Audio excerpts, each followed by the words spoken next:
do? Okay, people, welcome back to another Fwoosh overview. Today, let's take a look at the Neca Universal Monsters Ultimate Frankenstein's Monster. I'm not a big Universal Monsters guy, but I find the designs and the creatures and especially action figures interesting. So when I saw this at Walmart, I had to get it. On the front of the package, that iconic movie poster. It's been tweaked a little bit because it's action figure packaging like down here, but it's very 1930s feeling. On the side, a pretty picture of the monster, Universal Monsters. On the back, more pretty promotional shots. Just different things, different accessories, different options. On the other side, slightly different promotional image. On the top, Frankenstein. On the bottom, all the credits. I like how Neca does this to give sculpting, fabrication, paint, everybody a chance to shine. Barcode, Universal Studios, Neca, Real Toys. Beyond that, there's also a flap on the front. Another very nice promo pic, and then a large window showing you everything you get here. Is there a graphic in the back? I don't know. We should probably open and find out. So, let's see what's going on here. It's my experience that cutting through the bottom would be the way to go. Right? Oh, it is a separate piece. If you want to use this as a background diorama or just to spruce up your pictures or something, there's a little stairway. It wasn't until right now that I realized how heavy this is. And look at the twist ties. I guess it's been a while since I bought a Neca figure. Scotch tape, my old enemy.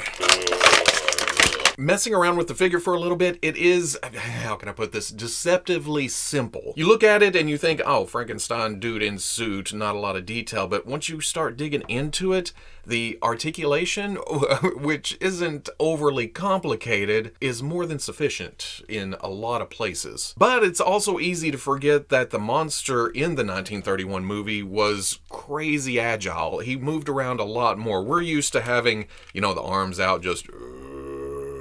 But if you go back and watch it, he's just...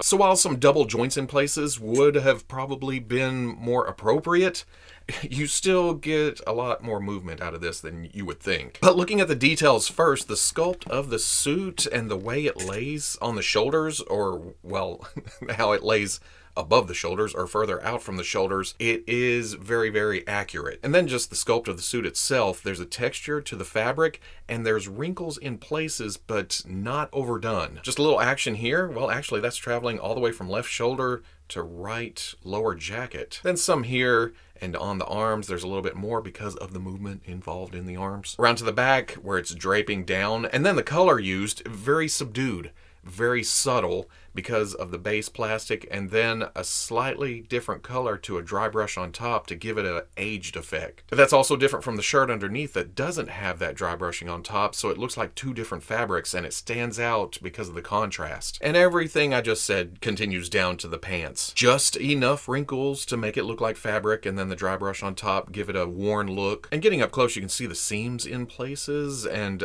this roughness, is this where they added a little height to the shoe or something? But standing out nicely from all of that is the skin sculpt and everything going on when it comes to Frankenstein's monster. The color isn't overdone, too greenish or anything. It's just the right amount. There's also a wash to show off the details, and even the fingernails are painted. It has this cut line around the wrist. Some slight redness to that just to make it pop. That comes around to the top too. On the left side, we have even more of that. You can see some silver to the wiring or metal or whatever that is, and then, even more right here. But it's the head that really sets it apart. The sculpt is fantastic. Nailed the eyes, just how the eyelids are hanging down over it almost uncomfortably. The flatness of the head, the silver up here running over the top, the red to this scar or scrape up here on the forehead, same thing for the bolts in the neck. And even getting the head out of the way, there's detail that's usually hidden when you have the head like that, it just coming across. This is my favorite part of the figure, as it should be, because that's the thing that's showing off the monstrousness the most. I mean, the body is still that awkward shape to it, but it's always the face. When he looks at you, you know, not quite monster, you almost feel sorry for him, and that's what this just perfect. And while I said earlier there could be more articulation, some more range, some more movement, I also think that Neca struck a nice balance between form and function. I mean, you can get them into poses and there's movement. It's not crazy, but it's enough. But at the same time, It's not just joint, joint, joint, joint. And no, that's not a shot at super articulation. You know I love my super articulation. But looking at this, it also feels very natural. Because getting into that articulation, there is a dumbbell joint at the top of the neck, but also a ball at the bottom. There's up, there's down. Just look at that tilt. That is import quality stuff right there. Turns side to side. I mean, everywhere. Looking at the shoulders, the way they come out like this, you think, oh, no, that's not going to do much. But there is a hinge at the shoulder, comes up, goes around. It kind of drags on the shoulder pad or the top of the suit right there, but it does get all the way. Hinge and swivel at the elbow, not cut very deep, so it comes up to about 90 and then rotates. Swivel at the wrist, hinge in and out. For the torso joint, it is a little bit tricky. At first, I thought there was only a ball joint at the waist, but the more I messed with it, the more I realized that there is a ball joint in the middle, or a dumbbell joint, or something. It's hard to see because the jacket is sealed shut. But with the waist, it goes about this far. Mid-torso gets a little bit more. Goes way back, tilt, tilt. And as I've done the hula hooping, the jacket has tried to come apart a little bit, but I push it back together, hide it back behind there. It's fine. There's also not a lot of break at the hips, but this is a softer material to the crotch piece. Bring the leg up. You can see that ball joint in there. Back, out. That is impressive. I've got Spider-Mans that have less movement. There's also an assembly around that ball joint, so you get rotation. It goes in that much, goes out that much. Hinge and swivel at the knee, again, only comes up to 90. That rotates. Hinge at the ankle, pants leg, it tries to get in the way, but if you push past it, you can get the foot down to there, up to there, and then a forward-facing pin for rocker. For accessories, the monster comes with a set of relaxed hands. There's a set of kind of more splayed out, more emotional hands, and then a couple of flower gripping hands. With that, just pull. It's a nice mushroom peg in there. Another hand pops right in. For those flower gripping hands, you have the flowers that Maria gave him. And watching that scene again and how awkward he gripped the flowers, you just put the stems in like this and just let gravity do the rest. It does grip it a little bit if you find the sweet spot. The left took me a second though because it's very tight. And I thought, oh, that's all just one molded piece, but the fingers are actually separate from the thumb. Pry open a little bit, put the stem in. Little work, but looks fantastic. There's shackles with a chain between them. I love the look of this because of the slight texture to the shackles themselves and then the patina, the kind of rust look to it. And it is actual chain. But the shackles don't actually open. You pull the hand off and then slip it over the wrist. Boom. And then for heads, besides the one that came on it in the package, which, spoiler alert, is my favorite. It's just the one that looks the most like the monster to me. But then there's this open mouth, kind of fearing the flame or trying to break out of his chains, kind of emotional head. But also this beside the lake, playing with the flowers, kind of smiling face.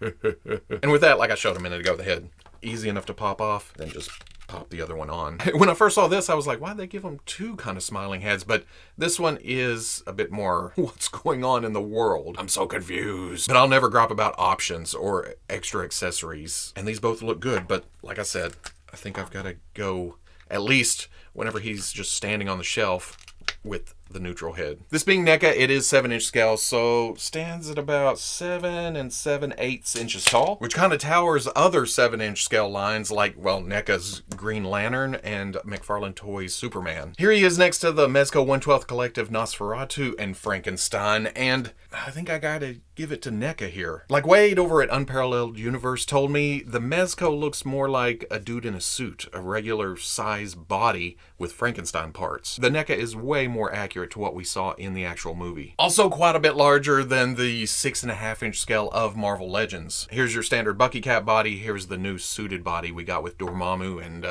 Red Skull. So at the end of the day, like I said, I'm not huge into Universal Monsters, but action figures like this make me want to get more into Universal Monsters. Just the overall feel and all the options bring a fun factor to poses, to dioramas, to action shots, to just him wandering through the woods holding flowers. Anything you want to do, you can do with this Frankenstein's monster. And even though it is 7-inch scale and a big old honking piece of plastic, because it is Frankenstein's monster, you can fudge it into other scales, your other lines. If you want a Frankenstein for Marvel Legends, I wouldn't have a problem stuffing it in there. Or with your McFarlane Toys DC stuff, or really other NECA horror figures. Because that's what it comes down to when the rest of this collection, or as the rest of this collection comes out. NECA's doing They've showed the Wolfman, they've showed the Mummy, they've hinted at Dracula. There's other figures coming, and that's gonna make this even more special whenever there's a whole display of them just looking all badass. Like I said, Walmart exclusive right now. It should be everywhere else soon. I'm not sure if it's next month. It should be in the future sometime. And then the pre-orders for the black and white have already been up, and I was leaning more towards the black and white, but Randy tweeted that they may not make all the creatures in both colorways. I don't know if that's a marketing thing to go, well, you need to buy what you see as you get it, get both, or if some of them are going to be limited. Now that I have this in hand, I'm good with the colorized version. Mostly because they didn't go crazy with it. In my head, I thought, they'll go that pale green. It's a brighter color, bring some color into the suit, but it still almost feels black and white if it wasn't for the little touches of color here and there. Can you tell I like it more than I thought I would? But again, that doesn't matter if I like it.